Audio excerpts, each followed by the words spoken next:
The idea of super conferences is being kicked around again. Could Utah soon find themselves in a super conference? Would they leave the Big 12? That's what we're going to be talking about on today's Locked On Utes.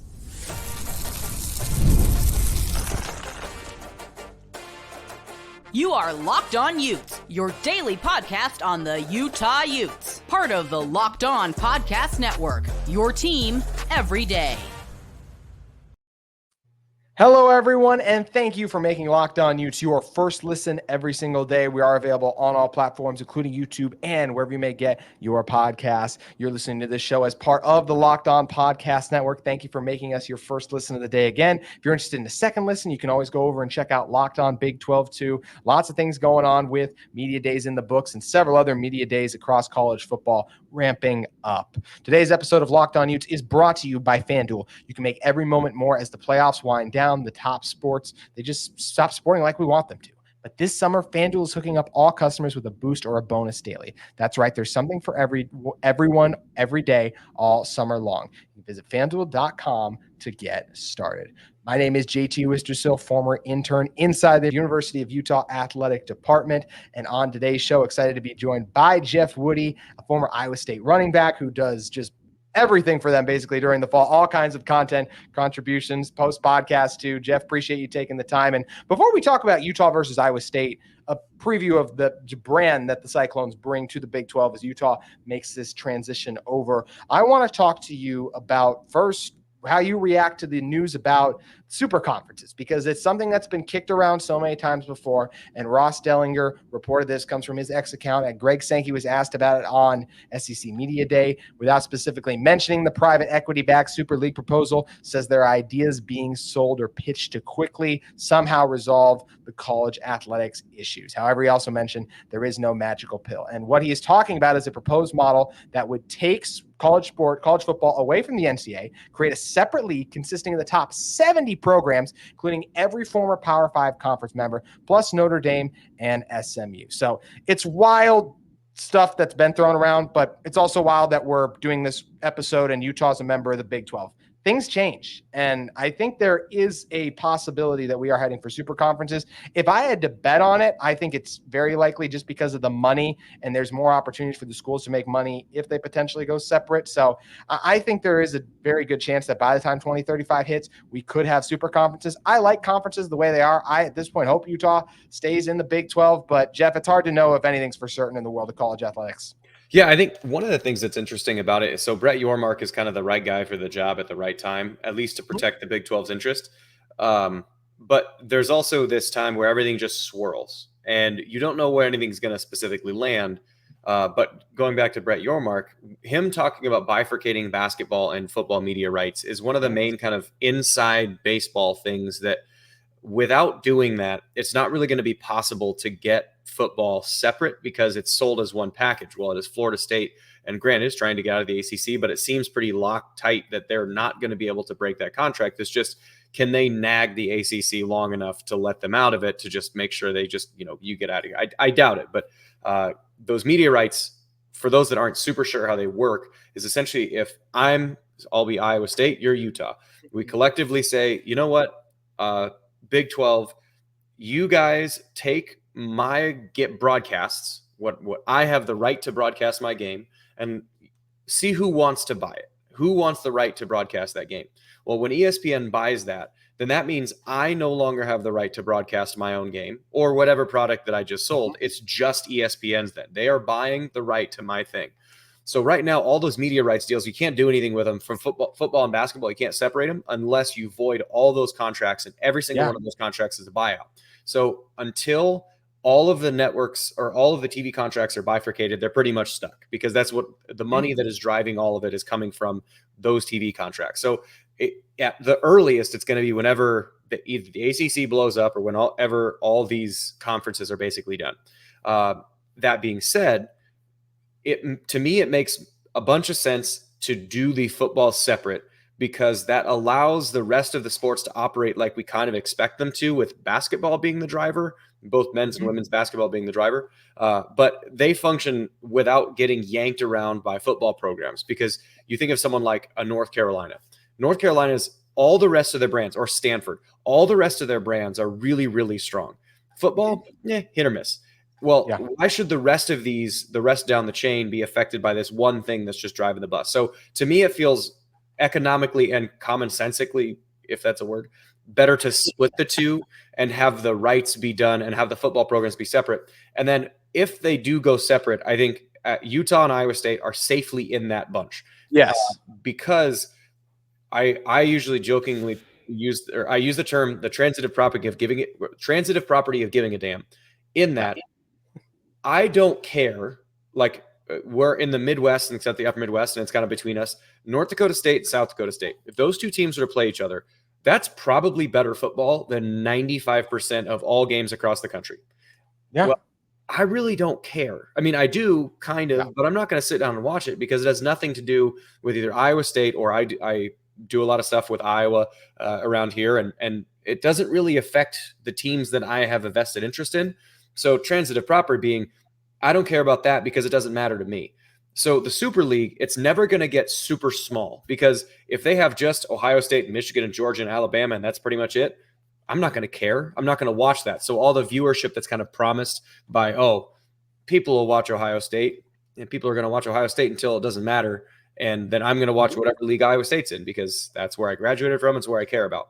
So I think the Super League makes sense because football is driving the bus, and it makes way too much money not to. But I do think that there has to be like 70 or 65 is the absolute minimum, because otherwise you have to involve the entirety of the fan bases across the country for that big pot that gets split amongst to be big enough for it to make it worth. So to me, it doesn't matter as much because you're going to be playing the same teams, whether I'm playing Kansas State in this thing or whether I'm playing Kansas State as part of the Super League. I'm still playing Kansas State. And at the end of the day, it kind of feels the same when you're in the stadium. Yeah, no, you're absolutely. That was a great point. I mean, especially separating them, it just makes so much sense because, and this was something that was brought up last year when you had these Big Ten schools go to or Pac-12 schools go to the Big Ten, because now we have UCLA softball having to make several trips out to the Big Ten coast and all the things, Rutgers and all of that. And it just that's where it doesn't seem right, or financially, it makes a lot of sense. Utah, like right now, Utah has to go to UCF for stuff. They have to go to West Virginia stuff. I mean, Utah, Salt Lake City to Orlando is what, like 2,700 miles? Like how far? I don't know. I don't know the exact geography, but that's 7 hours in a plane, 6 hours in a plane that you're gonna have to spend for a Tuesday night soccer game. Like it just doesn't.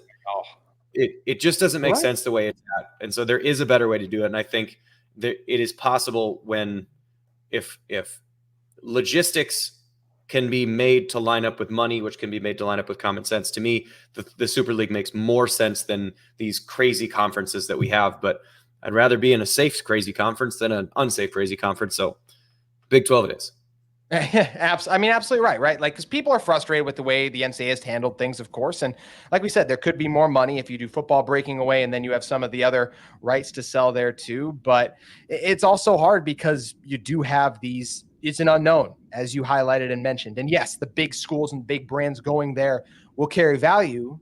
But once again, Jeff, what you brought up, if Iowa State doesn't follow, then there's not going to be as many people that are interested in that. It's not the exact same thing as the Live Golf, but just because some of the biggest names in golf went over to Live doesn't mean everyone tuned in to watch it. So that is something that is really similar. And I'm a huge golf fan. And I think it's when they go, we got John Rahm, and everybody's going to pay attention now. We got Bryson, we got John Rahm, we got Brooks Koepka. Yeah, I'm a huge golf fan. I have not watched one Live Golf tournament because it doesn't matter to me as the fan and the product that I watch. I'm watching a 4-round golf tournament that has sort of the expectations and decorum of you have to make a cut. You have to earn the paycheck that you're going to get. You're going to get paid a lot. Cool. But if you get dead last and miss the cut, you shouldn't make that much money, because that's kind of the whole thing. Make a lot, lose a lot. That's the risk and the joy of it. So the transitive property of giving a damn, I don't care about Brooks Koepka and John Rahm anymore, because they're not a part of the thing that I have a vested interest in. So cool. It's the same thing. Yeah, as you said, it's the same thing that would be if Ohio State and Alabama and Georgia went off to do their own thing. I'm still going to watch whatever thing Iowa State's a part of. It matters more to me. And so you're cutting off every single school that you slice out of that pie. you're cutting that audience almost completely away from this whole thing. So the money doesn't make sense unless there's a whole bunch of teams in there. I agree. It's going to be fascinating to watch and see how all this just craziness that is conference realignment has played out. And the craziness that is conference realignment brought Iowa State and Utah together. So I want to preview the Cyclones football brand, talk about some of the other things they have going on too as it pertains to 2024 football in one moment. But first, I want to talk with you all about one of the sponsors of today's episode of Locked On Utes. Today's episode of Locked On Utes is brought to you by our great friends at FanDuel. I love sports. I love them so much I never want them to stop. But as the playoffs wind down, we just get fewer and fewer games. And the sports, they're just not sporting like I want them to. But FanDuel lets me keep the sports going whenever I want. All I have to do is open the app and dream up bets anytime I'm in the mood. And this summer, FanDuel is hooking up all customers with a boost or a bonus daily. That's right. There's something for everyone every day all summer long. So you can head over to FanDuel.com and start making the most out of your summer. And with the All-Star break starting to wrap up now, we're getting back into games. Who's going to make that push in the second half of the season? Do you guys think the team you root for is going to break through, or are they going to fall back to mediocrity? That's where, whatever your hunch is, you can head over to FanDuel, because FanDuel is an official sports betting partner of Major League Baseball. All right, Jeff, shifting to an Iowa State brand perspective, not just 2024, but beyond, what should Utah fans know about Matt Campbell's program? I'm curious to see, what is your expectation? What is your understanding of the Big 12 broadly and Iowa State? Just as an Iowa State fan, with Utah being the new guy, what is your expectations of Big 12 football, and what is your expectations of Iowa State? And I'll see how close those are calibrated to what I think the perception locally is.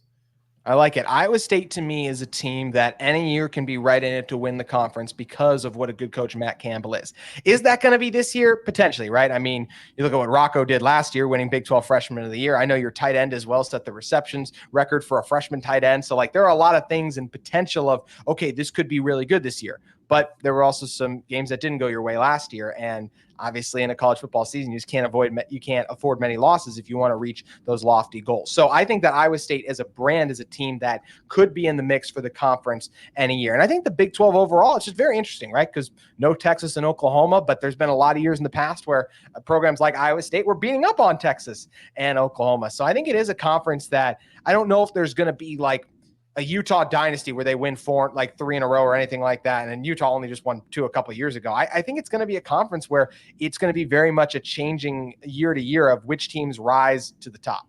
Yeah, I think that's the perception here too. And so with Iowa State, one of the things that I think from the national media perspective, the Big 12 is thought of when I played. So I played from 2009 to 2013.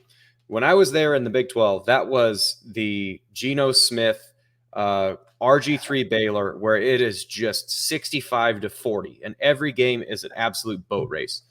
Well, that is very much not the conference now. The conference is it's a much more physicality first conference, as demonstrated by Texas being the team last year who just was the best version of that because they had the best talent. They built their team off of an offensive and defensive line, and then they said, all right, let's put some fast guys on the outside, but it's defensive line first. Well, that's kind of what Iowa State's mold is. So they've got a lot of talent on the offensive defensive lines. And also the defensive staff is John Haycock is the defensive coordinator for Iowa State. The 3-3-5 that a lot of people run, I think Utah has it in packages where they do.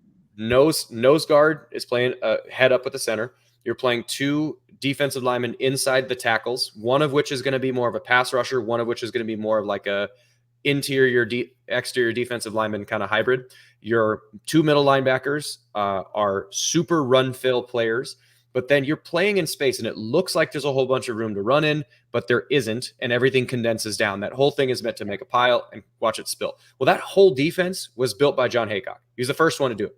Then Clemson came, and so Dabo Swinney and Brent Venables flew to Ames to learn from John Haycock how to implement that defense.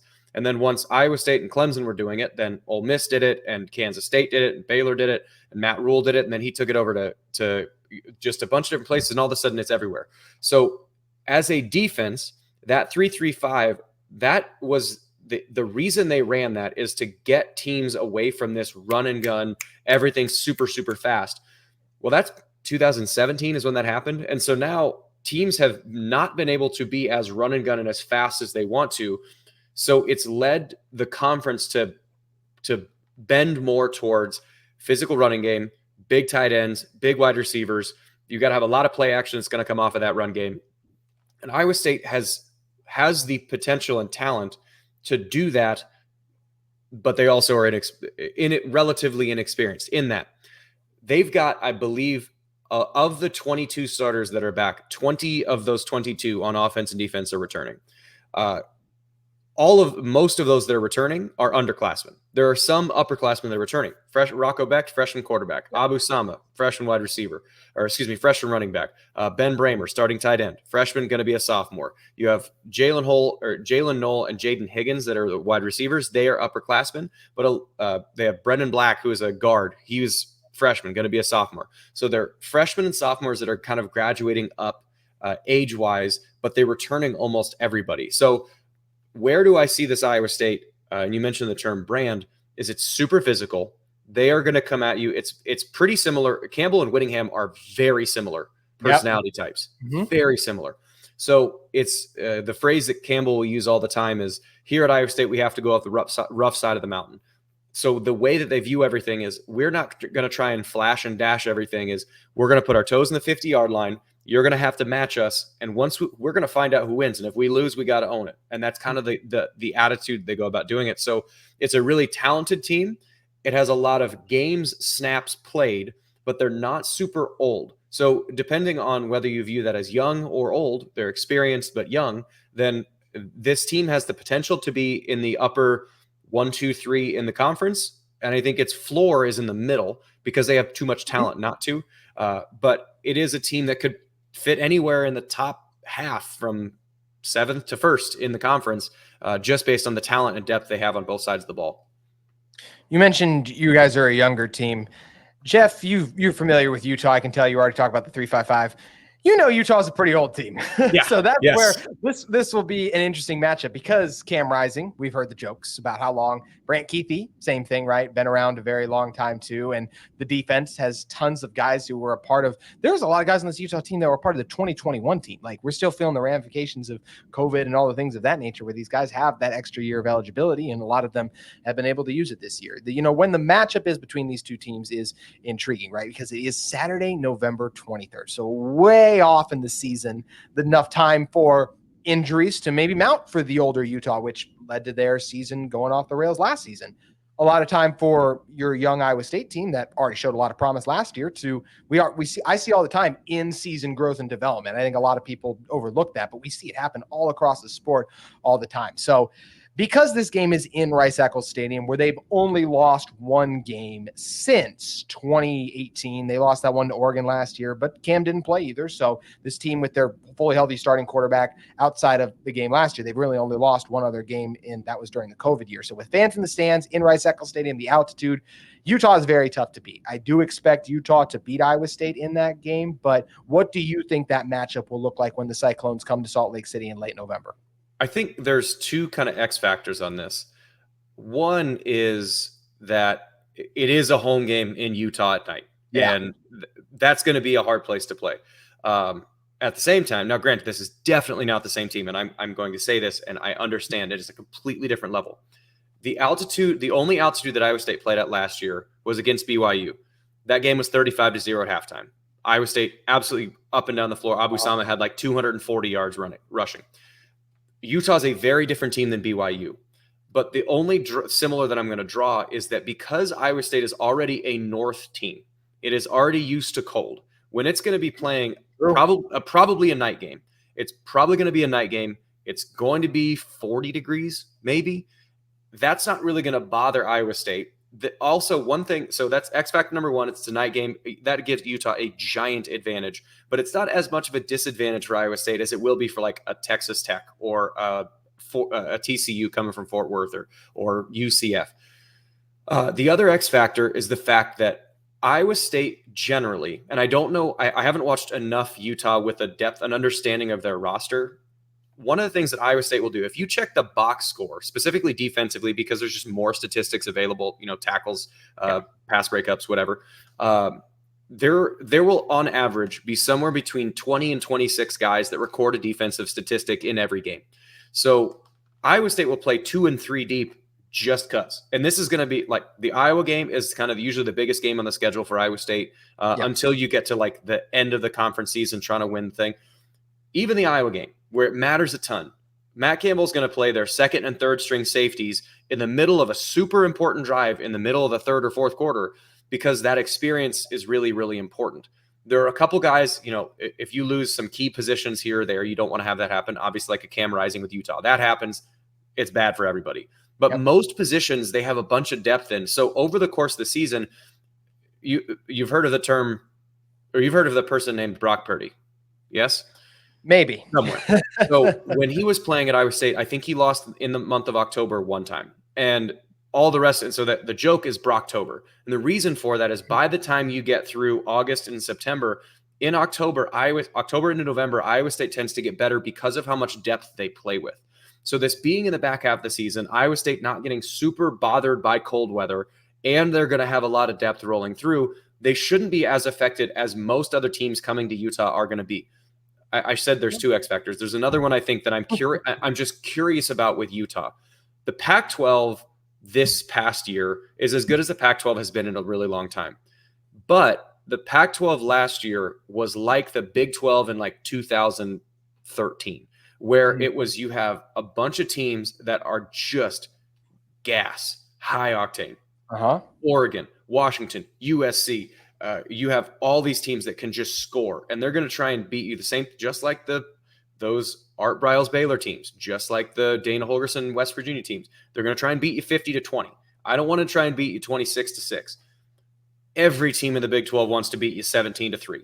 They're not going to try and boat race you. Utah, since the Mountain West, I don't think has faced an equivalent level of a physical schedule again and again and again and again. And I'm curious to see how that happens. I think Utah always walks into every game as the aggressor. So I don't think that it's necessarily going to be a thing that they're going to get bullied around. I have no expectation that Utah is going to get bullied around. But I do think that there's going to be more physicality in the Big 12 than they're used to facing in the Pac-12. And how does that do longevity-wise for them once you get to the back half of the season? I don't know. They might be able to continue doing the same physicality thing they've done for most years in the Pac-12, but they also might face a little bit more of a fist fight than they're expecting week after week after week. So it is just a thing that we don't know until you actually see it. You're absolutely right. And it is going to be interesting to see how Utah deals with this changes in style. And, Kyle Whittingham's talked about how hey, there's a lot of things that are similar to the Pac, and there are, but there's definitely differences. And I'll also say this, Jeff, I would be nervous if Utah was going to Iowa State, because that would be their second toughest road game. I think Oklahoma State right now on paper, that looks like their toughest game at the moment on the road. But if you had to go to Iowa State, that would be an incredibly challenging game too. So it'll be interesting to see as these teams play over the years, when they have to go back and forth. I think this is a rivalry that could form because of the similarities between Kyle Whittingham and Matt Campbell, even though I do think this will be Kyle Whittingham's final year, but that's a whole discussion for another day. But it's going to be a fascinating matchup between these two teams. And Jeff, before we get out of here real quick, I want to get your perspective on Big 12 basketball, because Iowa State is a team that some years they're really good. Gabe Coucher a couple of years ago, right? Fun fact, my third grade teammate, Gabe Coucher, that's where I remember him from. I did not play on that team. You're Minnesota guy? Minnesota guy. Yep.